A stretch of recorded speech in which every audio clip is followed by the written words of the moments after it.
Hello, hello, everyone. Welcome. Hello, and welcome to our exciting webinar today. Please introduce yourself in the chat and let us know where you are attending from. We're very excited to see where you are hailing from. I'm here in Portland, Oregon, and it's currently sunny, but we know that will change. Don't worry, Amanda. I'm in San Diego and it is very cloudy and rainy. So we traded for the day. The weather changes constantly in Portland. I have learned. I see somebody from Ohio joined us. We're going to give people just a couple more minutes to join. Thank you so much for letting us know where you're watching us from. Pennsylvania, Nebraska, Ohio, Idaho, Illinois, Atlanta, Oklahoma. I love that Oklahoma had an exclamation point after it. Oh, a neighbor of mine in Temecula near where I'm at. North Carolina, Missouri, Virginia. We'll just give everyone another minute or so to come in before we get started. Minnesota. And we have some people from all over. Thank you so much for joining us. Right. Shall we go ahead and get started? All right. Yeah, I'll kick it off, Amanda, if that's okay. Yeah. So hello, everyone. Thank you so much for joining us today. My name is Priska Bermudez, and I'm the Director of Academic Services at American College of Healthcare Sciences. I will be working in the behind the scenes today. So if you have any technical issues during the presentation, feel free to reach out to me in the chat box. Just a couple of housekeeping items before we get started. You may have noticed that all of your lines are muted. We are recording today's webinar, which helps ensure excellent sound quality for everyone who views the recording later. If you have any questions during the presentation, don't be shy. Please put them in the chat box. We'd love to hear from you during the webinar, and we will try to answer those as we go along. One thing to note about the chat box is that there's a little drop-down menu that determines who you send your chats to. The option is host, panelists, and the other is everyone. Make sure that your drop-down says everyone so the entire audience can see your chats. And without further ado, I will hand it off to our host, Dean of Aromatherapy, Amanda Lattin. Thank you so much. I'm excited to be here today. We have a great presentation ready for everyone. So my name is Amanda Lattin. I'm the Dean of Aromatherapy at ACHS, and I'm really excited to have with us two of our aromatherapy and graduates here with us today to talk to you about skills and needed to start an apothecary business. So I hope maybe I have some of my former students also here with me. I know I had the blessing of also working with Echo and Kelly while they were here at ACHS. So if you know me, if you've studied aromatherapy at ACHS, please share with us in the chat. I'd love to see that community. So our mission here at ACHS, everything we do here supports our mission and vision. Our mission is to lead the advancement of evidence-based integrative health and wellness education through experiential online learning and sustainable practices.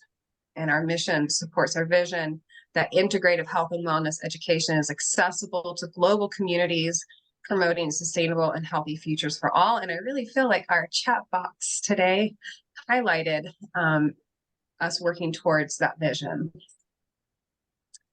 I believe we've covered all the housekeeping, Priska? Yes, we have. So this is our agenda for today. Thank you so much for joining us. We are going to introduce our panelists, and we have a wonderful discussion lined up about what they've experienced in starting their apothecary businesses. And then, of course, we want to hear from our audience. So if you have any questions during our discussion, please feel free to put them in the chat or in the Q&A, and I will be sure to bring them to our two panelists so that they can also include that in the discussion, or if there's something that we can answer for you, we'll also be happy to do that for you. We are recording, and we will email out the recording to everyone who registered who was not able to attend live. And I apologize for my voice in advance. I am okay, but hopefully the cough will will stay away for the duration of our discussion. So I would like to introduce to everyone our two panelists. We have with us Kelly Baker. She has her MS in herbal medicine from ACHS, as well as her MS in health and wellness at ACHS. And what I love is that under several of our programs, students can choose their specialization, so they can focus on herbal medicine or aromatherapy. And I had the pleasure of studying aromatherapy with Kelly. Lovely to see her here. She also has multiple graduate certificates from ACHS. She is the owner and operator of Peaceful Warrior Apothecary. Now, I got the state correct of Georgia, right? Can you remind me which city? Which city in Georgia? Augusta area. Augusta area. Thank you so much. Thank you so much for joining us today, Kelly. Thank you. And our second panelist today is Echo Yeoman. Please tell me I got that correct? Okay. You did, yes. Yay. She has her AAS in complementary and alternative medicine from ACHS, and she is the owner and operator of Yale Dragon. Yale Dragon. And yep. I can't remember which state you're hailing from. Minnesota. I would have gotten it incorrect. Thank you. I'm glad that I asked. So they are our two panelists today, and I'm really grateful for both of them coming and sharing. You know, there's nothing that beats experience. There's nothing that beats what you learn from doing the thing itself. So thank you so much for being here and sharing from your education and your experience in applying your education.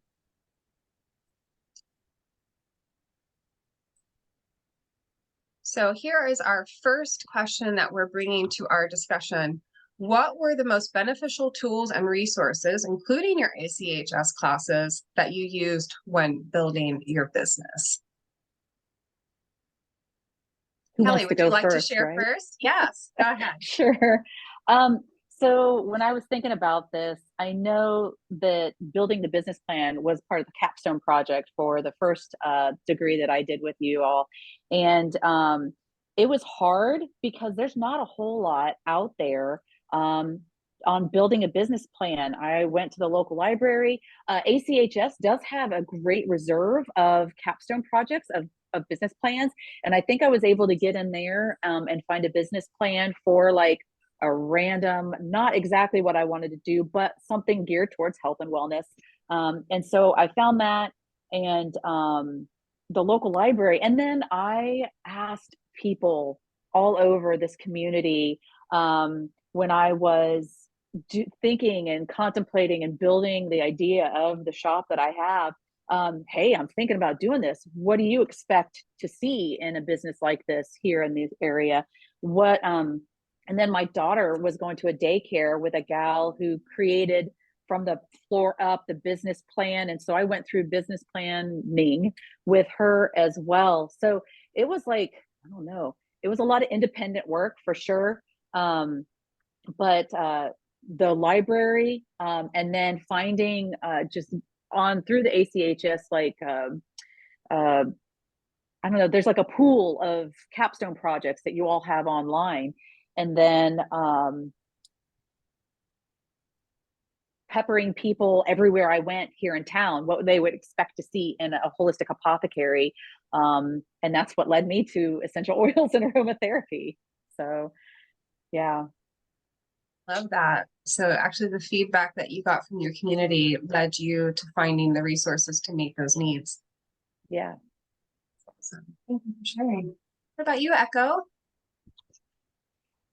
So the class with the AAS, then we had a business course at the end, and we had to come up with a business plan then. So that helped kind of get the things rolling in my mind. I also had connected with my local small business center, and they helped me kind of do the same thing. But here I'm in southern Minnesota. I'm about 2 hours away from the Twin Cities. So it's a larger town, 50,000 people, but it's still pretty rural and it's still pretty unknown. When you say holistic, people are like, what? So So, like Kelly, finding something to model after was a big challenge. And even the SBDC was wonderful to help and get my mind thinking. But as far as having a model, that was a big challenge. I kind of just ended up writing out, what I thought I wanted to do at that time. I'm a nurse full time, so that was my challenge too, is figuring out what I really wanted to do, how much of which career I wanted. And I'm still nursing. I don't ever want to leave nursing. I just like to do it a little less eventually. But for me, my really biggest resource was a support system, finding people that maybe aren't doing the same thing, but have the like-minded kind of business, bouncing ideas back and forth. And, what have you discovered? What has worked for you? What do you think about this kind of thing? Yeah, I really agree with that. I think when we transitioning from like building our own knowledge, right, where we're cultivating ourselves and our knowledge base to bringing that out into the community, our resource, I agree with what both of you are saying, is the community itself. Like, we have to be out there connecting with others, having those discussions, hearing about what's happening in the community and understanding the needs of the community. But being visible is a huge resource. And I think that's interesting. It might sound a little bit cliche to go be a part of your chamber of commerce, but it's true, because the people who are going to be your clients are those people that are out in the community. And I agree with what Kelly was saying, that helps you reflect and ask yourself, well, what tools do I need? What other resources do I need to bring to this so that it matches with the community? But you're right. Many communities, in Portland, Oregon, holistic and integrative is very front and center, because we have so many schools here. It's just a huge part of the culture. So you're faced with a different situation. You're faced with, how do I stand out amongst all of the fantastic offerings that are here? But in other communities, it's starting with educating, what does even holism mean? What does integrative health mean? And that's a different perspective. So thank you both for sharing that. And if we have any questions, any follow-up questions, in the audience, please feel free to put them in the chat so that we can bring that to our discussion. I know that we would love to make sure that we are, bringing you resources that you can also use. Okay. So our next panelist discussion is, what is your favorite networking technique and how do you advertise? I guess we'll keep going in the same order. Unless Echo, do you want to tackle this one first? Either way works. Okay. For me, it's been, again, the community.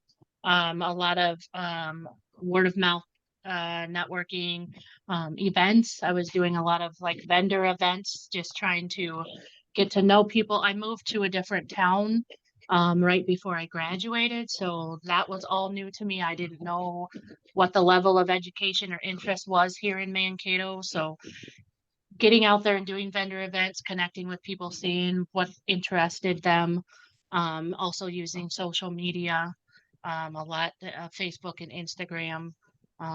My kids tell me I should try TikTok. I am nowhere near that brave.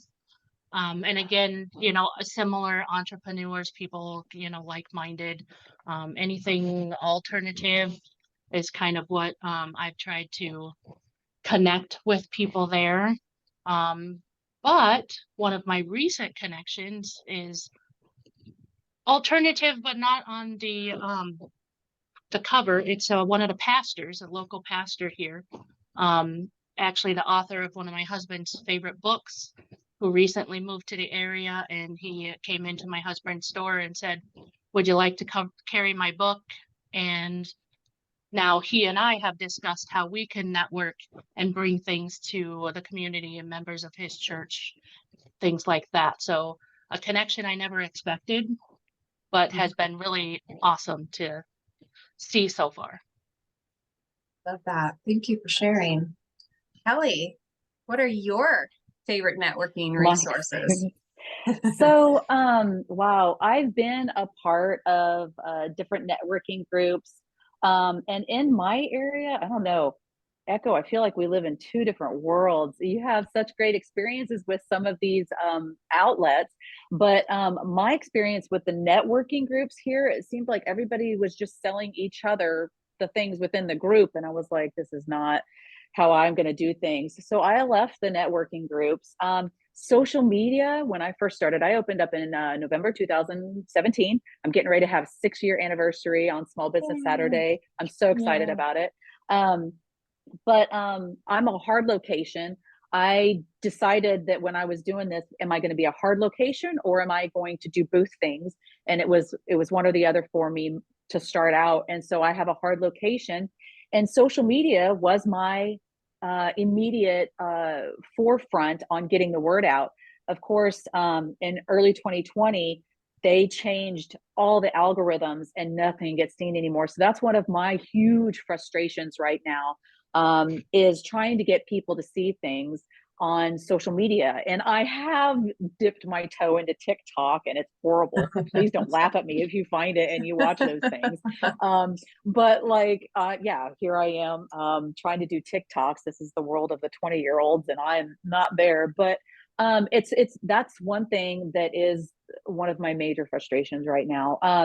But I'll tell you what, word of mouth, we're a military community. And so I know people. And so through Facebook, my own personal page, multiple different states and even like APOs and overseas people share things. So word of mouth is huge for me. And then of all of the advertising that I have done, I am a hard location. I'm on a new location that's a pretty good, busy road. I spent $15 each on little 18 by 24 road signs.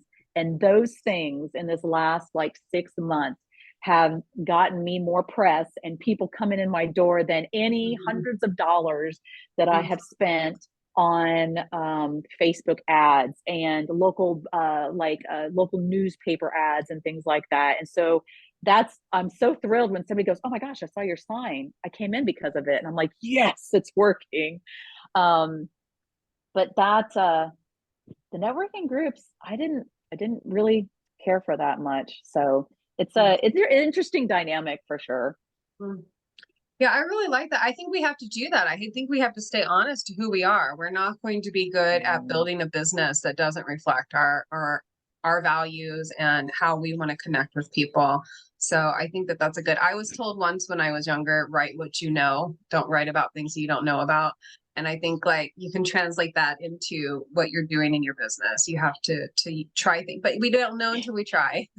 We don't know what it's like until we try it. And I think that's something I always coach people around is be gentle with yourself. Try it, and maybe it doesn't work, but it doesn't mean that it was a failure because you learned from that. You learned what didn't work, and that's almost as valuable as learning what does work.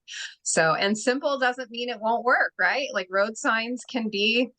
We sometimes we make it too hard for ourselves. Go out there and shake hands and say hello. And I can't tell you how many times I've left my office having not even used aromatherapy on myself at all, just been in my space. And I went to the grocery store and someone walks up to me and says, "You smell so good." What what is that? And I didn't even know I smelled like anything because it's just, our normal. So I think that's really valuable. But being in the community and being visible in the community is so important. So thank you for sharing that. And that means we have to be vulnerable, doesn't it? To be out there and have those discussions and be authentic. We do have a Q&A here for us. Says, hi, what suggestions would be good to find ways to getting out into the community besides local farmers markets? Do either of you have any suggestions? Like, I know Kelly says both of you have physical, like brick and mortar locations, but do you do any activities to be out in the community? So I have started doing more vendor events lately. Business has slowed down this last couple of years. And so I have started reaching out and doing more events and setting up booths and places just to get more visibility as I can.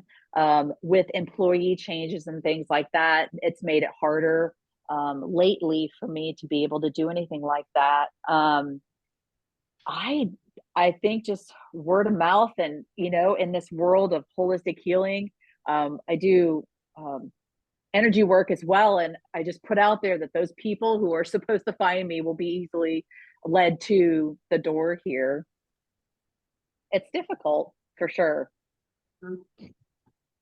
Yeah, it's definitely difficult to wait. But I didn't have my physical location book and mortar until June 1st, when my husband and I decided to rent a retail front, and he does most of the retail, and then I've got a couple shelves of my things, and then I've also got a office to use for consulting.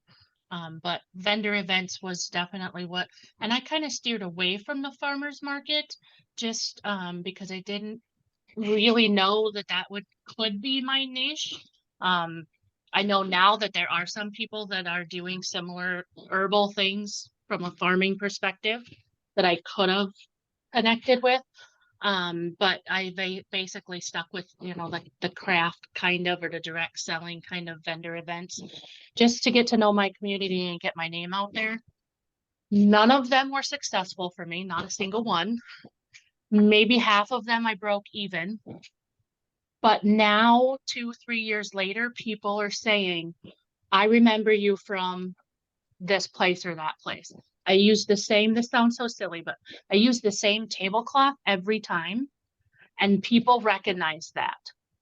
So if you can find something to set yourself apart and just be consistent, those seeds will eventually start taking roots and growing. But it's hard to keep that faith, but that's what you got to do. I agree with that. I think it is easy to underestimate the time it takes to build a clientele. And as you know, my partner and I, we do have a clinic together, and he's been an acupuncturist for, I think, close to 25 years now. And he said the timeline from when someone meets you to when they start becoming your client is often 2 years.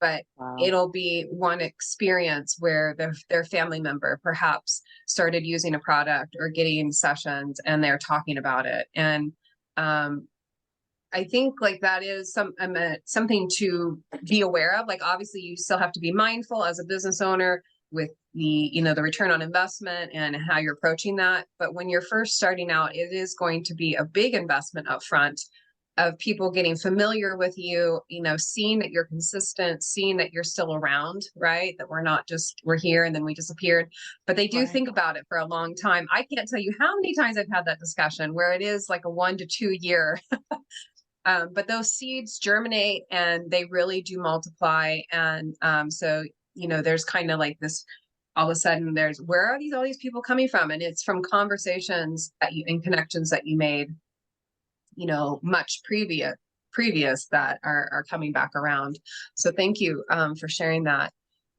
Some people were asking, we had several questions asking about how you determined what product you carry, things of that nature. I think we might have another slide about what services you offer. So I think I just want to let the audience know that we'll come back around to those questions, if that's okay with everyone. Yeah, we will have a live Q&A in a couple more slides, so we can cover anything that's in the box. Yes. And just one more tip. I want to say, I think it's important, if you're going to be outside of your own location, to plan it. Oftentimes your community will have many of those events you need to put in your applications well in advance to get in. I know that's definitely the case here, and you may need to build in travel plans or a time to be away from your brick and mortar. So I really think if you want to go that route, it's important to get that on your calendar in advance. And that's what you want to use your social media for. You want to let people know, I'm going to be out here, come and see me. And that visibility is really what you're using those events for, is for people to see your face, see you out in the community. So that would be my pro tip on that. Because oftentimes you're like, even a month out, it's already booked up and people have already made other plans. So what is one piece of advice you would give to someone that wants to open their own holistic business? Oh, only one piece of advice? How are we going to narrow it down? but we'll let it go. I cannot. Kelly, would you like to tackle this one? Be open to being open to everything. So, of course, this is a holistic apothecary. I carry these loose herbs behind me. However, that's not all that I do. That's not all that I have noticed that will keep me afloat. I offer a wide variety of different products in the shop. You have to be open to being malleable and adjusting and going with the flow and moving and changing when things move and change. You have to just, you have to be able to adjust and change as things grow.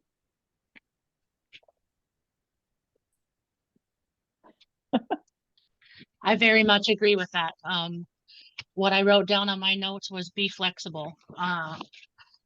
Think about several different ways for your, when you're doing your business planning. The business plan asks you for a specific vision, but maybe do a couple of them, because there's so many ways. My vision of my business has changed at least 3 times since I graduated. I did not want to do retail, did not want to do retail. I wanted to do individual consultations. I wanted to talk with people and connect and do what they needed on an individual basis. And in my community, that's not possible right now. There's not enough people that know they need me to make that sustainable. So I had to adjust several times, and people are learning a little bit more as I have some products in my husband's store, and they're asking questions, and he lets them know when I'm there or make an appointment or whatever. So that's helping. And even though it is the one thing I did not want to do for the longest time. So like Kelly, be flexible and let the universe guide you. The universe will put you where you can help the most.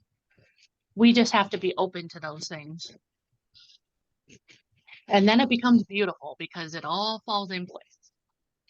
And see, we're definitely fitting puzzle pieces together, Echo. It's just funny because I am retail here and wanting to do more of the one-on-one, but in this area where I'm in, the one-on-one isn't really what I guess, well, it's not, there are other there's a couple of different places here in town that are more service oriented, but that's not necessarily the route that I wanted to go. I can, and I offer consults for folks who need more specific, but most of the time it's people just walking in the door. It's on the spot, boom, boom, boom. These are things that I think can help you.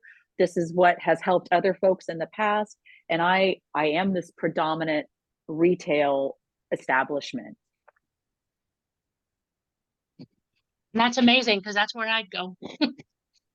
Oh, thanks. Get in. Come on. I think that's good. We have to be responsive. Sometimes if we have too strict of a vision in ourselves, then we're not open to the opportunities that are there. And I think if you work with what is and build, then there's always opportunities for things to change in the future, right? But if we're not willing to engage with what is possible now, then we don't create the resources that allow other things to manifest. So I think that's really good advice, especially in these emerging areas where the communities are different, the offerings are different, and we have to, if we want it to establish itself, we have to be flexible. So I think that's good, one piece of advice. And knowing that you're not going to connect with everybody, and that's okay.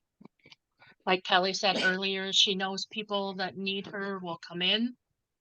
Knowing that people will wander into the store and not resonate and turn around and walk out, that is okay.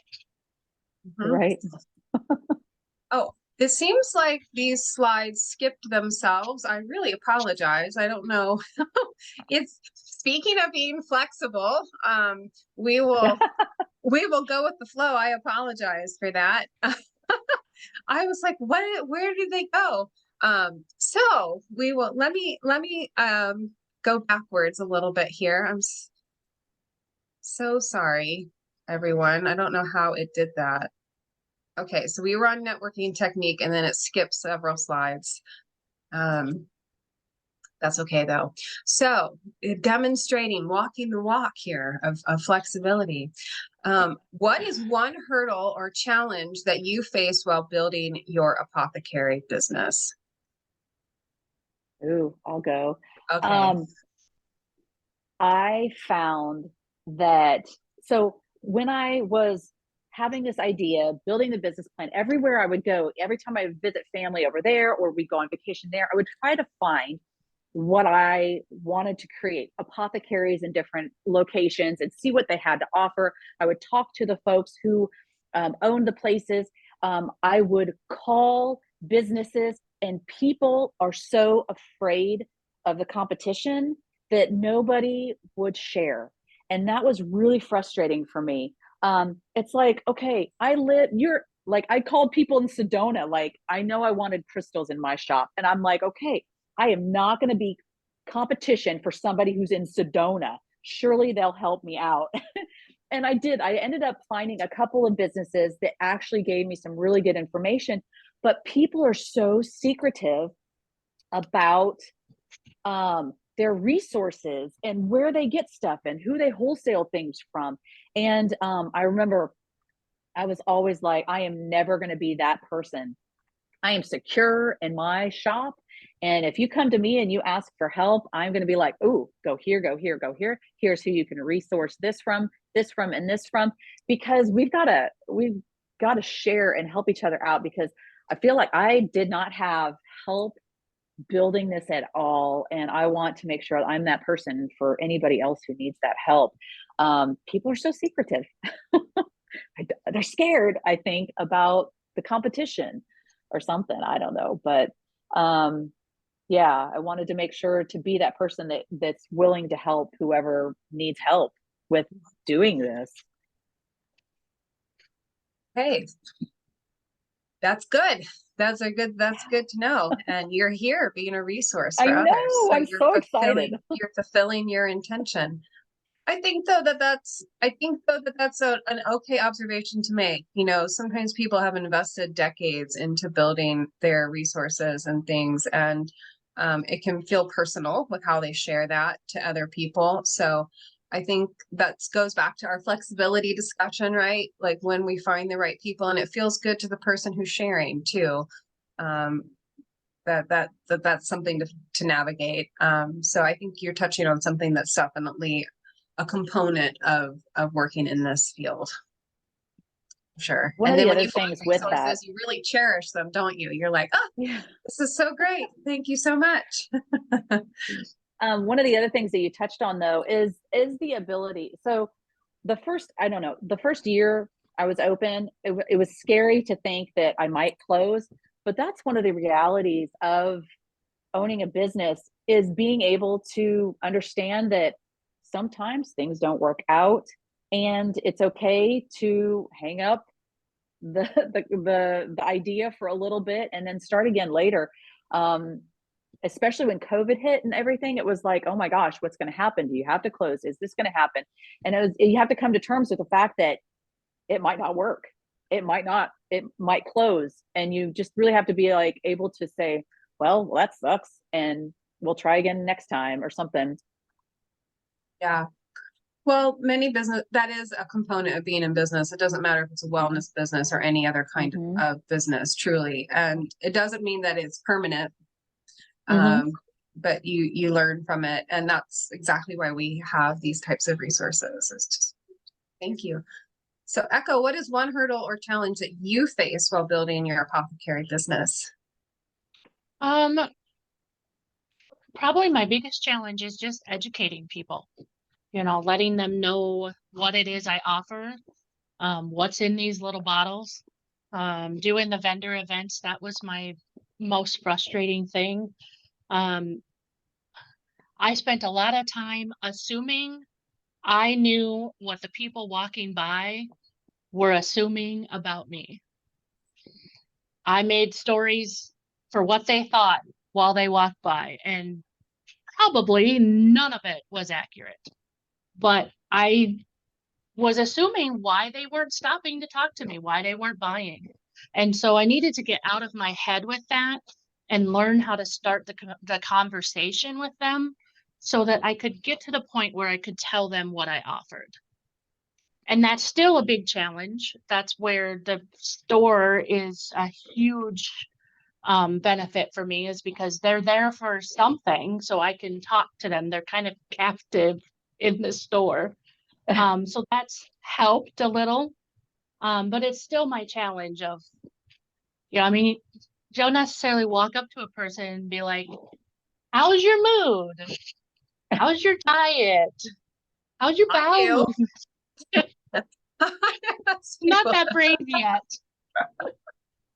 But it's been interesting to trust my intuition and to feel like I need to take a conversation a certain direction with a person. And then if I don't, eventually it comes back, they bring it up. So that's been trusting my intuition and learning how to start that conversation. That's been my big challenge that I'm starting to see a little bit of payoff for.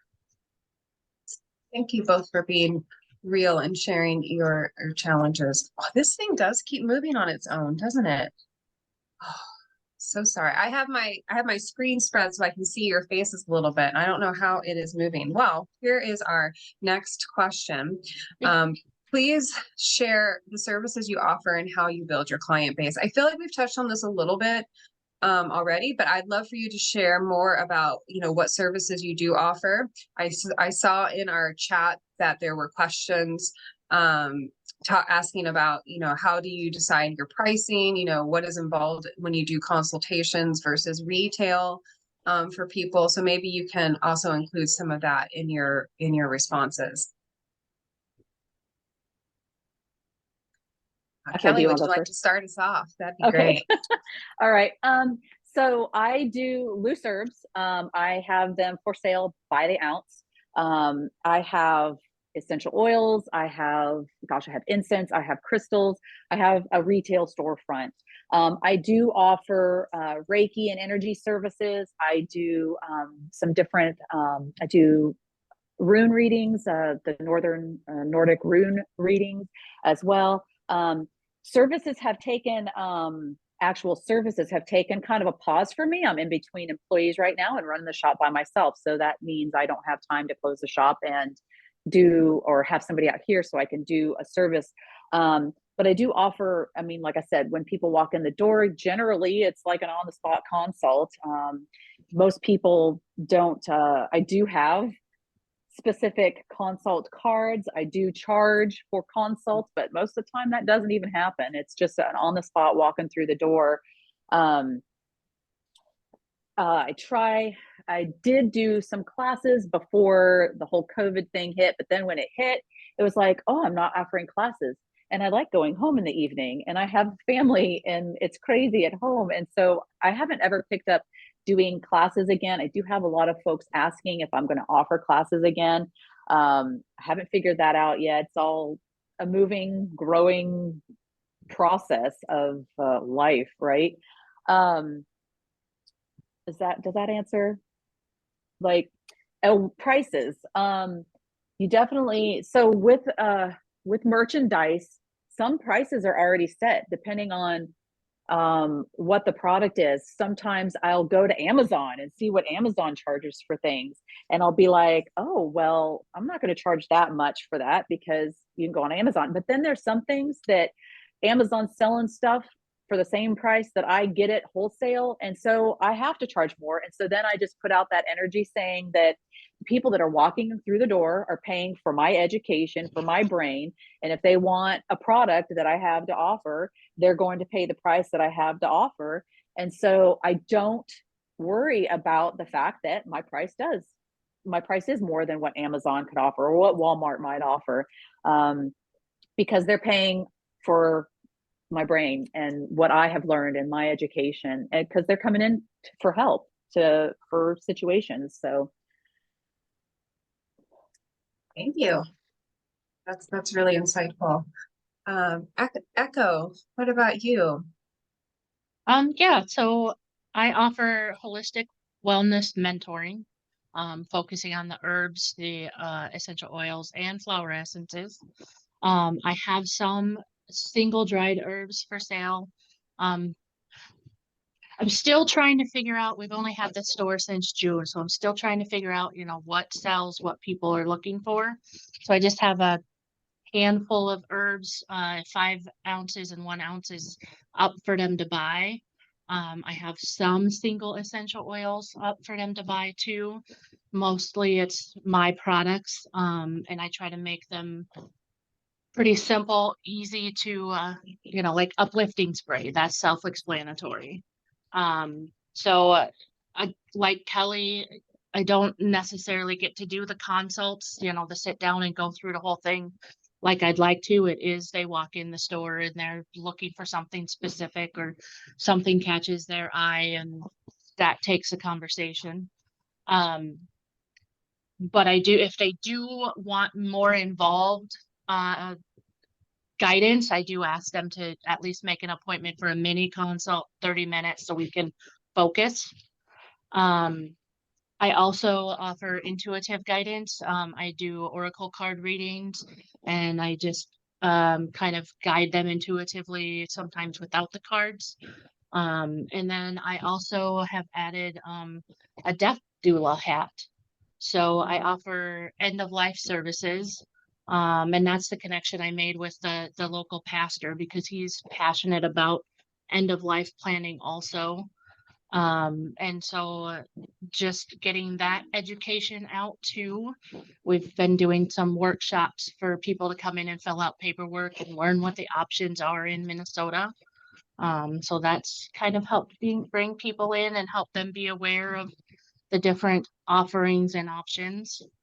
The client base really is just building through any of those outlets, coming into the store or talking about things. We have a few events going on, like for different Sabbats.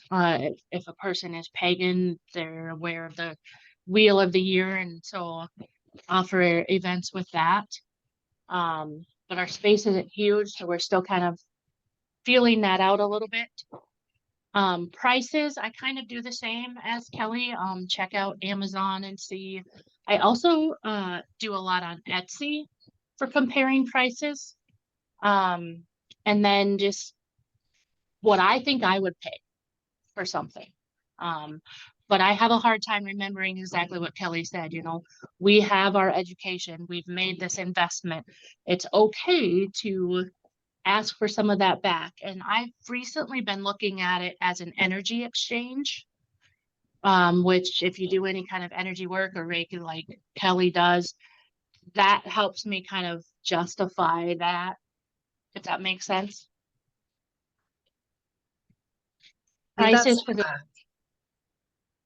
the death doula services, I've kind of used the training that I did with Death Wives as a guidance there. But I want it to be accessible, so it's going to be an individual conversation with the clients too. Yeah, with pricing with products, like Kelly was saying, it depends on if you're purchasing a pre-made product and you're purchasing it at the wholesale, or as opposed if you're making the product. And it's really important to learn to calculate batches and how much does it cost you to make it, and include in that time to make it. Pay yourself to make the product. Mm-hmm. And because the math does have to add up. If you price it too low and you sell all of it, you still don't make any money. And really we have to return the investment back into the business. So we can't keep our doors open and keep providing that service if the books don't balance. So I think that's good practices to follow. So thank you for sharing that. And now I know how it's changing on its own. Okay. Learning. So we've already covered this. I think we've covered all of our questions. Did I miss any of them? Please, again, we talked in advance. Did I miss any that you had covered? No? Kelly and Echo, let me know. Did I miss any questions that you had? No, on the slides. No. Okay. Everything I wrote down is good. All right. Wonderful. Thank you for helping me stay on track. So we do have some great questions here. I think we've covered some of them, but I want to make sure that we cover, how are we doing on time? We have 15 minutes left here. I think we've covered a lot of the questions.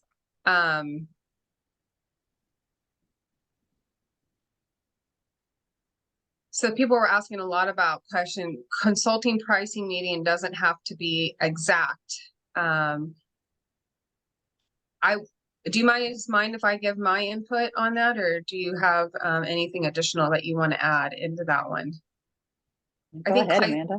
I think that question really does depend on where you live, will determine a lot of what you can ask for. So I do think with physical products, it's really important to look at overhead with that. It is important to price that so that you are actually making a profit. But with consulting, it does change depending on the market that you live in. And so that's where I think what they were talking about of doing research to see what the pricing looks like in your market is really important to base that on. And your education and, you know, what licenses you have and things of all of that will contribute to how you price it. So it's not like a set, this is standardized for everywhere.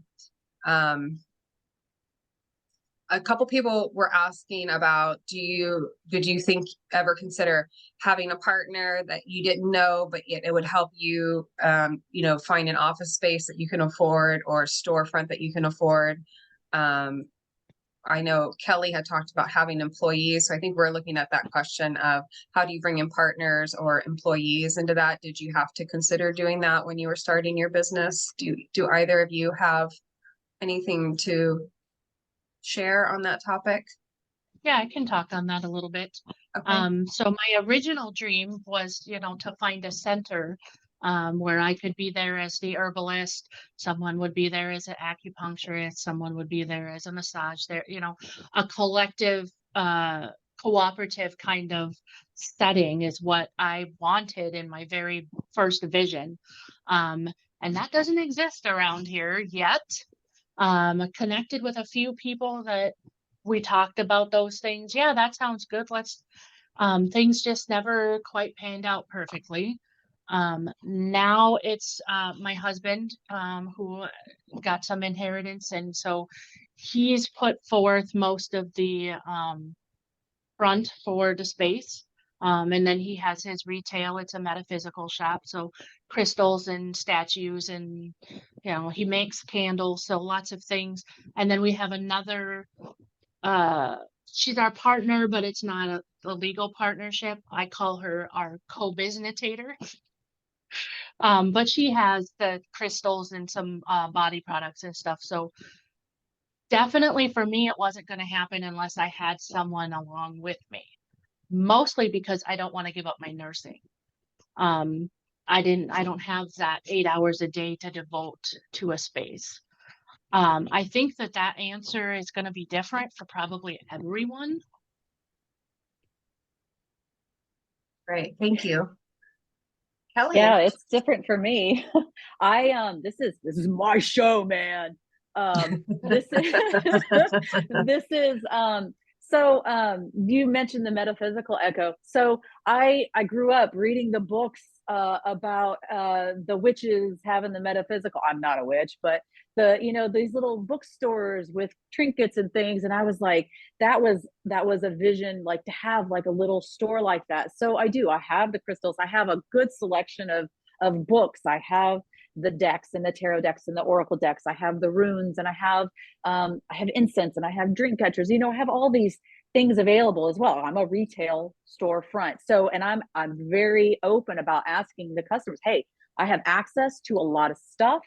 I might not know that people want it in my shop until you tell me, hey, can you get this in? So I make sure that people understand that if they're looking for something, please let me know, because I might be able to find it. And then I shop specifically for specific people. Sometimes I've been burnt because I will order things without getting any kind of deposit, and then they never come back for what I thought that they would be coming back for. But if it's a significant item, I'll be like, hey, can you put half down? This is what I think it might cost. And then I'll give you a call when it does get in. But As somebody I just randomly saw, do you take out a loan? And I want to bring up Echo. It sounds like you had a really good experience with your SBDC and your SBA. I did not have a good experience with mine here in Augusta. I felt like they laughed at my business plan and acted like I was a child with a dream. And now 6 years later, I'm kind of laughing at that. And y'all, I put $10,000 on a credit card to start the shop out, and I paid that off within like 2 years, I think, building the business back up, to get, maybe not even that long, but it was just a credit card. And I was not a full-time worker or anything. My husband's military, he's retired, we're working on post. I was going to school, and then I opened up the shop. So I didn't have another job. This is what I was doing. This is everything for me. And so I run this show, and having employees has been up and down for me. Over COVID, holy crap, I refused to close. I am a health and wellness business. I felt like I was essential to the community here. And if anybody was going to come tell me I needed to close, I was going to put on my boxing gloves and fight it out with them. I figured if you could go to CVS and buy flip-flops, you could come in here and buy a crystal along with your health and healing herbs. But I did so well over COVID, and it's been since then, things have slowed down. And then with the economy right now, things have slowed down. So I am down to one small part-timer, little helper, and then I'm running the rest of the show. And so it's a little tough right now, but we're working through it, and it's going to be great. Thank you. This was an excellent Q&A. What a power session to come in and get coaching. I just want to say a huge thank you to Kelly and Echo, and also to our audience for putting up such great questions and for being present. And as Kelly and Echo have been talking about giving to their community, I hope you both also feel supported here by this community. And we see that reciprocation happening. So thank you all so much. I do think we've covered the topics that were raised in the chat and in the Q&A. Of course, everyone knows how to find me. I'm on the ACHS website, so I'm also quite accessible. And we're going to, we also included Kelly and Echo Yeoman's information. So we're going to share with you some additional resources coming up here in the ACHS community. And our Director of Student Services, Priska Bermudez, is going to talk to you a little bit about these opportunities. Yeah, and just if there were questions that we didn't get to, don't worry. You can always reach out to our Career Services Director. Her information will be all the way at the end of this presentation. So don't worry if there was something that we didn't get to, you can always reach out to us. But if you were curious about, how our alumni got to where they're at today, and if you're interested in any of our programs, we do have a semester starting on January 8th. That's a great opportunity to start any of these programs. Or Amanda, if you want to go one over. You can also consider one of our micro-credentials. These are specialized courses that you can use to upskill and focus your studies on in-demand skills and knowledge that are aligned with your goals and interests. And the micro-credentials actually earn you a badge that you can display on your LinkedIn profile. So these are bite-sized learning that gets you credibility and validated credentials that link to your, like I said, to your LinkedIn. You get specialized skills that you can apply right away, practical training in a short amount of time, lower upfront cost and earning a degree. And it also fills skill gaps that you may have with your existing degrees. So they're a great opportunity to add to your toolbox. And last but not least, here are some of the micro-credentials that we offer: aromatherapy in the professional micro-credentials, certified aromatherapy safety professionals, NAHA level aromatherapy program, and aromatherapy in cancer care. We also offer in the herbal medicine micro-credentials, integrative cannabis specialist and integrative psilocybin, I'm going to butcher that one, mushroom specialist, And of course, our nutrition professional micro-credentials, certified dietary supplements professionals, exam prep. So those are some of the micro-credentials that we offer. And just as we wrap up our webinar with 4 minutes left, I do want to let you know that we will be sending a follow-up email to everyone who signed up for this webinar, and the email will include the link to rewatch the webinar later. Thank you again so much for joining us today, and we really hope that you enjoyed this presentation and that you have a great day. Thank you all so much. Thank Excellent to you. Thank see you.